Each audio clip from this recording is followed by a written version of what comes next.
like I'm going crazy. It's like I don't sleep. These ideas just keep coming in my head. It's just like, bam, wake me up. And then this one came to me, hot ice cream. Tyra Banks is shocking the public with her new invention, hot ice cream. The America's Next Top Model icon launched her ice cream shop called Smize and Dream in Sydney, Australia earlier this year, with flavors like purple-hued purple cookie Monstar, pretty pink peanut butter, and Stronana pudding. But the most shocking recent invention is Tyra's hot ice cream. This is my favorite ice cream flavor, and I have been working on making it hot for a year. And no, I'm not talking about me in a swimsuit in the 90s, although damn, I was hot. I am talking about hot ice cream, something that has not been done before. I ain't talking about a latte. I'm not talking about a flavored hot chocolate. I'm talking about hot ice cream. Tyra's favorite cold, Tyra's favorite hot. Mama, that is. What's brewing? It's Sunflower Sage here on What's Brewing with Sunflower Sage. And I know you guys like that little intro. Oh, na, na, na, na, na. Oh, na, na, na, na, na. Oh, my gosh. OMG. You know, like, sometimes time goes by and you forget all of those little things. That's a part of my childhood. I was young. I don't even think I was in middle school yet. I was in elementary.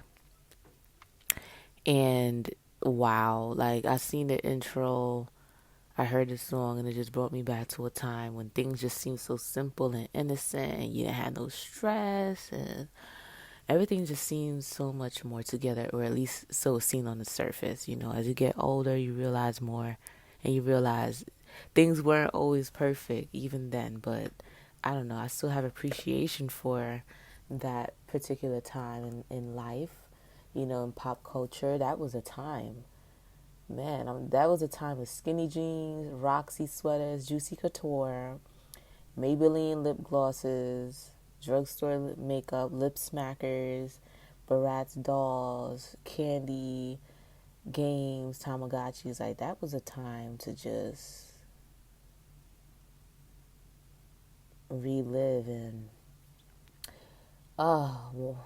you know, wow.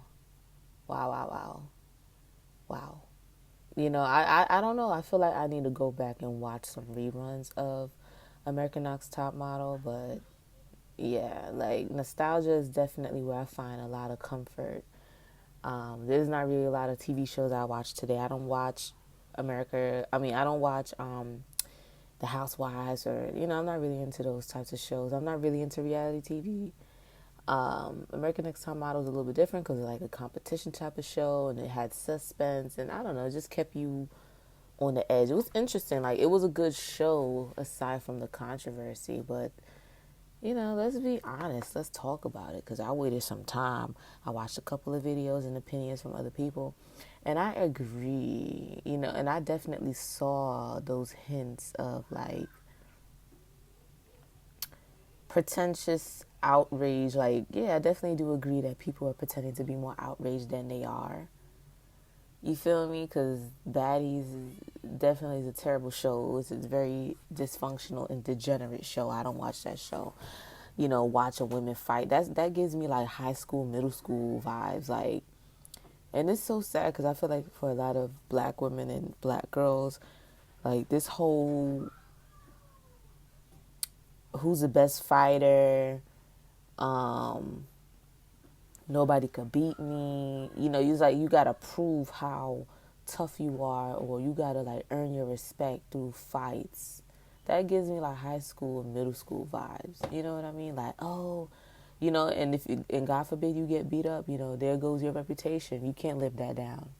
You can't live that down. That's gonna hang over your head until you graduate and beyond that. You know, you was gonna be that girl that got beat up by such and such. You know, school fights and bullies and mean girl and the female hierarchy in high school. And, you know, for black girls, that looks differently depending on where you are. In the hood, definitely you have to be pretty. Definitely nice hairdos, long hair, if you naturally have long hair, the best clothes, or at least you wear trendy stuff. You always have like the latest sneakers. You had a cell phone. All the quote unquote cute boys wanted. There's always that hierarchy of who's who and who's popular and who's, you know, that type of bullshit. But I don't watch those shows. Like, if you're grown, even if you're 20, like when I was in my early 20s, I wasn't watching that bullshit. I wasn't interested in no fucking Bad Girls Club, and I used to watch it because other people, like my other female relatives, would be watching it, but I didn't care about those shows. Those shows are immature. Like, it always showed women fighting, and I always thought to myself, why the fuck we can't get along? Why is it always something? Like, it's tiring. Like, every time we get together, it's a fight. It's a hierarchy. Who's the baddest bitch? Who's the alpha in the pack?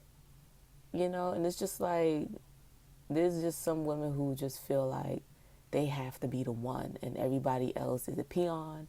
They're subordinate. You're the top bitch. You're the head bitch in charge, and everybody else gotta bow down. And it's like, okay, you may feel like you're an alpha. You don't like to submit to others, but that doesn't mean others have to submit to you. For me, it's more so a neutral respect. Like, okay, that's how you are. You have more of an independent personality. Cool. I don't try to challenge anybody or anything like that. As long as you leave me the fuck alone, don't try to challenge me and leave me to be me. I don't care. But there's some women who feel like they want to challenge that, and that you have to acquiesce to the position that they feel like you should be playing. And some women don't. They hate to see you act independently as yourself. They want you to operate within that hierarchy. So everybody want to be mad at Tyra and this American Next Top Model thing, but honestly, a lot of women are mean girls. A lot of women are very domineering and mean, and that's just what it is. And God forbid she's pretty. Sometimes I could just add on to it, the egos and inflated sense of importance and all that type shit. At the end of the day, Tyra is playing into being the villain, and it's working for her. You feel me? Why not? She's not going to apologize, because at the end of the day, everybody was there, and they already knew what they were there for.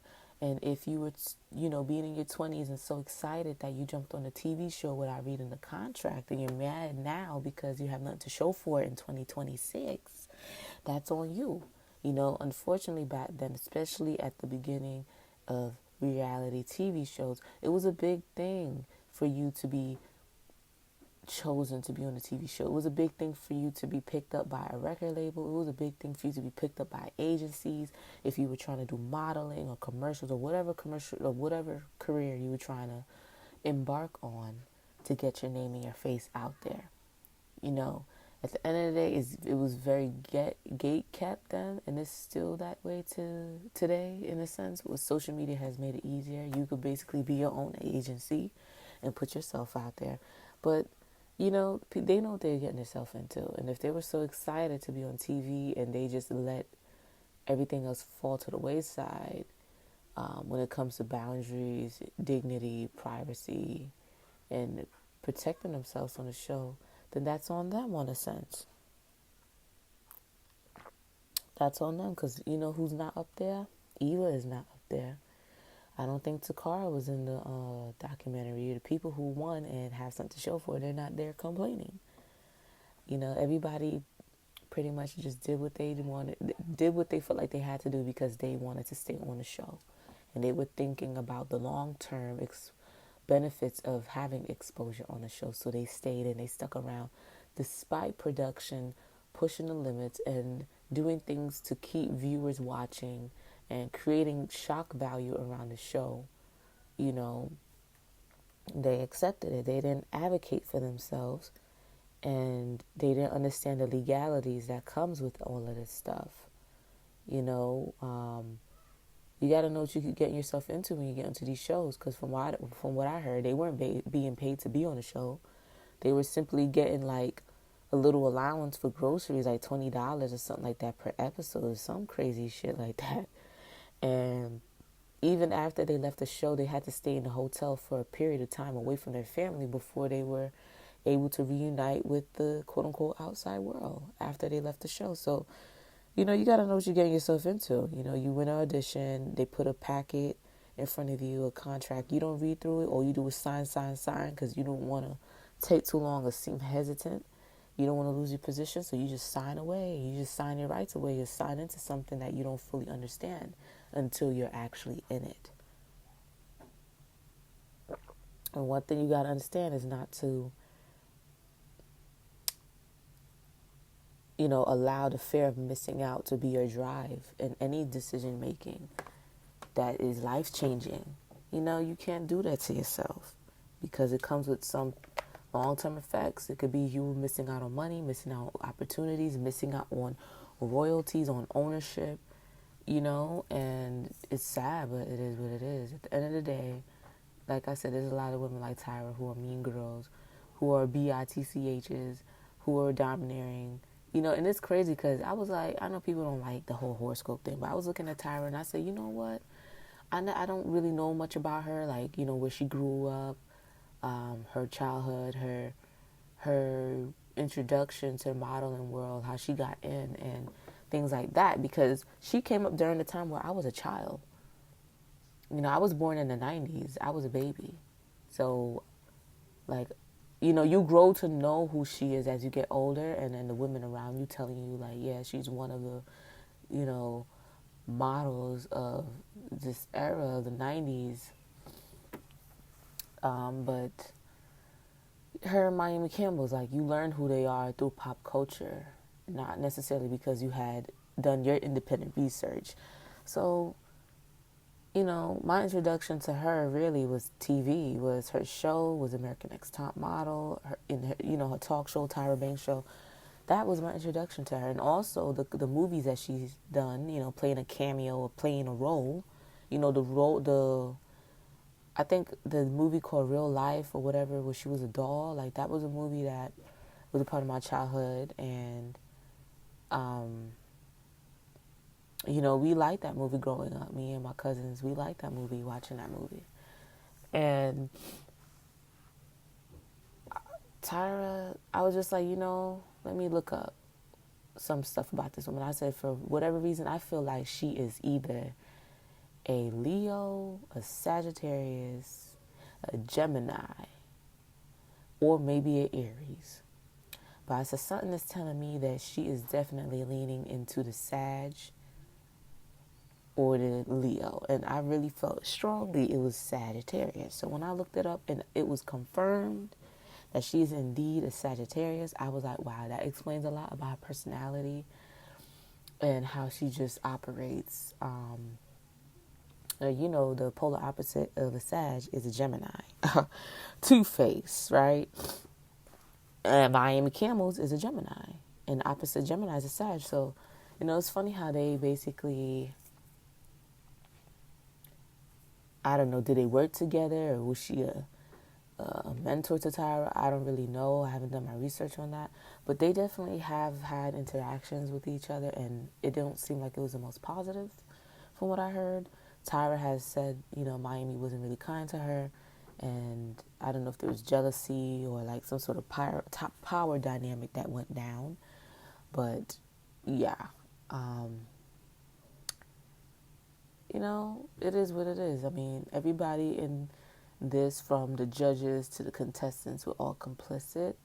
And it's unfortunate, some of the stuff that they went through. But I definitely feel like the producers, production, and Tyra had a hand in a lot of the uncouth things that went on. The racial remarks and the racism with Danielle and her skin being ashy and, her hair being treated with disrespect by the white hairstylist. Like, you're on TV, so you should know how that's going to come off to the public. So for them to record that and put it out on air and not to intervene, they knew why. It's because those types of instances would generate conversation around the show, think pieces, controversy, and shock value. And as much as people are outraged, they're not going to look away from the disaster, from the wreck that's in front of their face that they're saying they don't like and they're so outraged about. At the end of the day, you kept watching the show. So you couldn't have been too outraged, you know? And she couldn't have been too outraged either, because you stayed on the show despite feeling humiliated and disrespected. So you stayed in it to, for your own self-interest, despite being mistreated. And, some of us, we have had to do that career-wise and in business, where we're not being treated fairly and we're subjected to certain treatments and abuse. And we stick around because at the end of the day, we have an end goal, whether it be monetary or get to the next level. But, if it's really becoming an issue, you have to know when to cut your losses and walk away. So it is what it is. This little documentary that they did, you could see the smirks on their faces. They're all profiting. This is a great way for them to revamp their careers and to have some publicity and to get some interviews and to get some sort of media around their name and get money. We're in a recession. Even they need to make sure they're keeping the money coming in. And so this is not a bad look at all for them, including Tyra. She doesn't care if she's coming off as a bitch. She's over in Australia, in Sydney, and I heard she even have some pop-up shops or a permanent store, I'm not sure if it's permanent, in Washington, D.C. with her Smy's ice cream shop.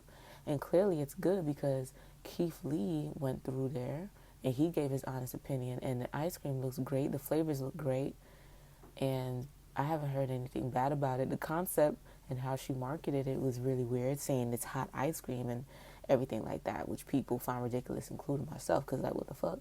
Is it cream? What is it? Is it cold? Is it just thick, chilled cream? What is it? But clearly it's good. Clearly, something that she likes. And I think it's funny because Tyra has always been a fat bitch. Despite her size and her being this top model, she always has been a foodie. If you watched her TV show, Tyra Banks show, she was talking about how she liked pizza and fast food, and she would say how she would just sit home and watch TV, and she would just have a can of whipped cream, and she would just, pump that shit in her mouth and just eat it. And she always been someone who's been very gluttonous and indulged in very fat bitch activities. And I'm not mad at all at it, because I'm a foodie too, and there's nothing wrong with, sitting and watching your favorite shows and wasting time in your favorite bathrobe and pajamas and just, eating whipped cream out of a can or just eating ice cream. So her getting into this ice cream business is not shocking at all. And I would love to try her ice cream. So that's all I got to say on that, honestly. What is it? People have done enough think pieces on this. It's all fake outrage. Ain't nobody really give a fuck, including Tyra, including Miss J and everybody else. Everybody's trying to get money and keep their name relevant. It's that simple. And no one really has an issue with the mean girl like that. From my experience, people celebrate the mean girls. They celebrate bitches. They celebrate mean and vicious cutthroat women and women who operate from the energy of dark goddess energy. So all of this, stuff about, oh my gosh, it's so mean. Like, women on average are not nice. This whole stereotype of or gender role expectation of women being nice and nurturing and loving and friendly, and women are not like that. Women are bitches. Women are jealous. They're territorial. They don't like to share their spotlight. They don't like to share attention. They don't like to share resources. They operate off of a hierarchy.